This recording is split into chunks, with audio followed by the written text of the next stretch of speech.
السلام عليكم ورحمة الله تعالى وبركاته. مرحبا بكم معنا اليوم في هذا الفيديو. الفيديو تاع اليوم راح نعطيكم وصفتين، وصفة صحية ووصفة تاع أكل. الوصفة الأولى يعني العلاج الفعال للسعال عند الكبار ولا الصغار. هنا أولا عندنا فنجان تاع الزيت، نسخنوه يعني يكون سخون، ونحطو عليه ملعقة تاع قرنفل يكون مطحون، قرنفل ملعقة صغيرة. وعندنا ملعقة صغيرة معمرة تاع فازلين، وملعقة صغيرة تاع هذا الفيك، هذا المنتوج فيك. نديروا له ثاني ملعقة صغيرة، ونزيدوا معاه ملعقة صغيرة تاع الملح. هذه المقادير كامل نخلطوهم مع الزيت تكون سخونه. علاش تكون سخونه؟ باش تذوب لنا هذيك الفازلين وهذاك الفيك يذوب لنا، يعني باش يتحلوا كامل مع بعض. حنا نضيفوا لهم ملعقه تاع الملح، يكون الاحسن يكون ملح رقيق، هذاك ملح الطابله هذاك اللي نحطوه مع السلطه وكامل. هنا نبقاو نحركوا كامل هذاك الفازلين والفيك، نحركوه مليح مليح حتى يذوب تماما، يذوب مع هذاك الزيت اللي راه قلت لكم اكيد يكون سخون. بعد ما يذوب نخلوه يبرد مليح، يعني يبرد. بعد ما يبرد يعني نلاحظوا انه الزيت مع الاول نلاحظوا الزيت يعني جمد الفوق، ولكن هذاك القرنفل هبط لتحت. نعاودوا نخلطوه يعني من قبل ما يجمد مليح مليح، يعني نديروه في الثلاجة احسن. كي نشوفوه بدا يتماسك نعاودوا نحوه من الثلاجة، ونعاودوا نخلطوه باش نخلطوا نطلعوا كامل هذاك القرنفل اللي هبط لتحت. القرنفل والملح يكون هبط لتحت، نعاودوا نحوه من الثلاجة ونعاودوا نحركوه مليح مليح. هنا كما راكم تشوفوا هنا، يعني بعد ما درتو في الثلاجة شوفوا كيفاش جمد لي الفازلين والزيت والفيك، هذاك جمد من الفوق، والقرنفل راه في قاع هذا البلاره. الوغ كيما راكم تشوفوا هنا نخلطها بهذا الشكل هكذا، يعني كي راهي ثقيله هكذا دوكا ما يعاودش، من بعد كي يزيد يبرد ما يعاودش يهبط القرنفل، خلاص يقعد كيما هكذا مخلط. باش هكذا كي نحبوا ندهنوا به للاطفال ولا لينا ولا الكبار اثناء السعال تكون متماسكه هكذا. بعد ما رجعتها يعني عاودت جمدت، نتحصلوا على هذا المرهم. هذا المرهم كيفاش نديروه يعني في الارجل، ومن بعد نلبسوا تقاشر ونرقدوا نتغطاو. علاج فعال، وصفة فعالة للسعال. كما قلت لكم يعني وصفة فعالة وعلاج فعال للسعال أثناء الليل، خاصة اللي عندهم الحساسية. كما أنا بنتي يعني عندها الحساسية، كانت ديجا عندها يعني أعراض الربو. الحمد لله يعني ريحت منهم، كنت ندير هذيك لابومب تاع الفونتولين. الحمد لله يعني مانيش نستعملها غير منين داك برك، يعني كي تكون تحكمها هذا السعلة اللي ما تحبش في الليل، برك اللي نديرها لها باش يعني ترقد في الليل. ولكن هذا الوصفة تاع الفازلين وتاع الزيت راهي فعالة، يعني مجربة مني شخصيا. ان شاء الله يعني تستفادوا منها وتجربوها للسعال، يعني مليحة للكبار ومليحة للصغار. تدهنوا بها في الأرجل، ماشي في الصدر، ماشي في الأرجل، راح يقضي السعال من أول ليلة. يعني هنا نخليكم مع وصفة تاع الأكلة اللي رايحين نديروها اليوم بالبسباس. هذا الوصفة نحتاجو هكذا بسباس، حبات بسباس كما شفتوني قطعتها هكذا، يعني كل حبة نقطعوها على النص، ومن بعد كل نص نقطعوها على النص، يعني كل حبة نقطعوها على ربع، على ربعة، نقولكم على ربع.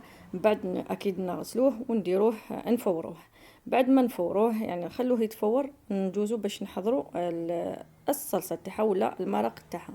المرق تاعها انا عندي في كاسرونه نحطو ملعقه زبده، ملعقه زبده وحوالي ملعقه ونص ولا حتى الملعقتين تاع الزيت. نخلو هذاك الزبده والزيت يسخنوا، من بعد نضيفوا هذه الحبه تاع بصل تكون متوسطه تاع بصل نربوها. بعد ما نربيو البصل نحطوه في الزيت هذاك والزبده، نقلوه شويه من يبدا يذبل، نحطو اطراف تاع الدجاج تاعنا. هنا يعني الدجاج يعني نتوما واش عندكم، تقدروا حتى ديروه بصدر وتقطعوه مربعات، يعني نتوما واش عندكم وتقدروا حتى ديروه بدون لحوم، يعني ما فيها باس ويجي بزاف بنين. هنا نحطوا من بعد الملح، اكيد الملح، وثاني البسباس يعني اثناء كي يكون يتفور نحطوا له ثاني نرشوه بشويه ملح. نحطوا هنا مع الدجاج والبصل نحطوا الملح، نحطوا الفلفل الكحل، ونحطوا القزبر، ونحطوا رشه خفيفه خفيفه تاع القرفه، ورشه تاع الكركم. هنا القرفه يعني غير رشه خفيفه باش ما تكحلناش المرقه. وهنا نبقاو نحركوه حتى يتقلى مليح هذاك الدجاج ويذوب البصل. من بعد باش نضيفو يعني كمية تاع الجلبانة. هنا يعني دوك راح نضيف شوية ملعقة، حوالي نص ملعقة تاع الكركم، يعني ما نكثروش منها باش ما تجيناش ثاني المرق تاعها يكون اصفر بزاف. هنا يعني نقليو مليح مليح الدجاج تاعنا والبصل يتكرمل مليح، لانه اساس اي اكله كي تتقلى مليح راح تعطينا بنه هايله. هنا حين نديرو رشه تاع الكركم كما قلت لكم غير ربع ملعقه ولا نص ملعقه، انتم على حساب الكميه تاع يعني الطاجين تاعكم، الطنجره تاعكم مش درتو فيها كميه بزاف ولا صغيره. ليسونسيال هنا نحطو الجلبانه تاعنا، بعد اكيد راهي جلبانه مجمده ماهيش فري، مازال ما دخلش وقتها، ولا كاين يعني راهي تتباع ولكن ماهيش تامره يعني. هنا كما قلت لكم نقيت غسلت الجلبانه تاعي ودرتها مع الدجاج والبصل، اكيد مرقت بالماء سخون وزدت لها 2 وريقات رند. هنا نخليو الدجاج والجلبانه تاعنا يطيبوا، نجوزو مع البسباس. هنا بعد ما برد خليناه تقطر مليح وبرد تماما، بعد ما تفور عفوا وخليناه تقطر وبرد تماما، نجيو للمرحله تاع بسباس باني، نبانيوه باش نقلوه. هنا يعني هذا طاجين بسباس باني يجي بزاف بنين، يعني هايل، روعه يعني ان شاء الله تجربوه ويعجبكم. هنا يعني اولا نديرو البسباس تاعنا نخلوه كما قلت لكم يقطر مليح، من بعد نحطوه في الفرينه، من بعد نحطوه في البيض راني درت له غير رشه خفيفه تاع الملح، ومن بعد نحطوه في الخبز المرحي.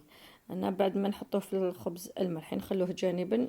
هنا درت المقله تاعي فيها شويه زيت، يعني ما درتش بزاف، لانه اكيد الزيت هنا كي نقلي فيه البيض وهذا البسباس راح يطيح فيه هذا الخبز المرحي، اكيد راح الكميه تاع الزيت راح نرميها، مانيش راح نزيد نستعملها. هنا نكمل مع البسباس تاعي، نرمدو اولا في الفرينه، من بعد نزيد نرمدو في البيض، من بعد مباشره نديروه في الخبز المرحي المحمص والمرحي، من بعد نقلوه.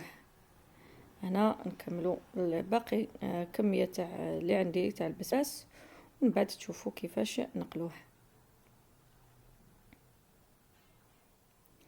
يعني هاد الوصفة غير اليوم برك حطيتها في الصفحة تاعي في الفيسبوك، وطلبوني في الوصفة، انا اكيد كنت يعني صورت من قبل وحبيت نحطها لكم، وان شاء الله تجربوها وتعجبكم، واكيد راح تعجبكم هايلة.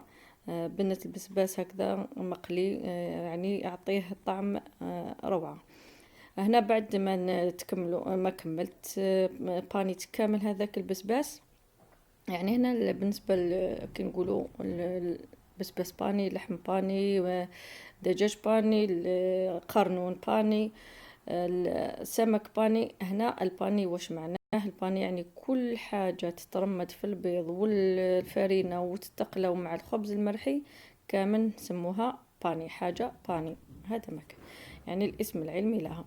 هنا يعني كما راكم تشوفوا البسباس تاعي اولا يعني كنفوروه ما نخلوهش يطيب حتى يطيب مليح مليح حتى يولي يخسر النكهه اثناء كنديروا له البيض هذاك، يولي يطيح لنا كامل. لا نخلوه يعني شويه طايب ولكن شويه حاكم روحه، لانه اكيد راح نزيدو نحطوه في المرق وراح يزيد يكمل هذيك الطياب مع هذه المقله اكيد يكمل. هنا بعد ما قليته يعني كامل كما شفتوني قلبته من بعد نحوه ونديروه على ورق الماس باش يمتصنا كامل هذاك الزيت اللي يعني اللي تشربوا، يعني ما تشربش ولكن كميه فيها زيت. هنا يعني كما راكم تشوفوا اللي قدامها كاسرونه تاعي اللي فيها المرقه راهي طيب.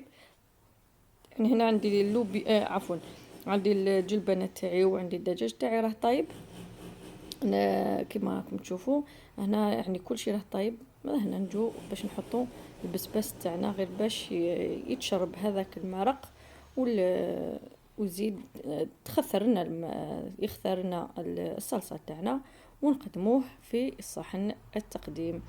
وصفه سهله. يعني موسم، رانا في موسم البسباس. لمحبي البسباس وحتى اللي ما يحبوش راح يحبوه بهذه الطريقة اللي جد رائعة. ان شاء الله تجربوها ويعجبكم الفيديو وتجربوا الوصفتين، يعني ان شاء الله. يعني موسم ثاني لاغريب ولا موسم السعلة والبرد، الأطفال بزاف يعني يمرضوا في هذا الموسم بالبرد والسعلة. إن شاء الله تجربوا هذيك الوصفة وتنفعكم. يعني راني جربتها، تعني تنفع وهايلة. وهنا الطبق تاعي بعد موجد. كما راكم تشوفوا جا بزاف شهي، يعني غير المنظر تاعو راهي شهي ولكن الذوق تاعو رائع ولا أروع. وإن شاء الله يعجبكم الفيديو. ما بقى لي غير نقولكم استودعكم الله، دمتم أوفياء للقناة، والسلام عليكم.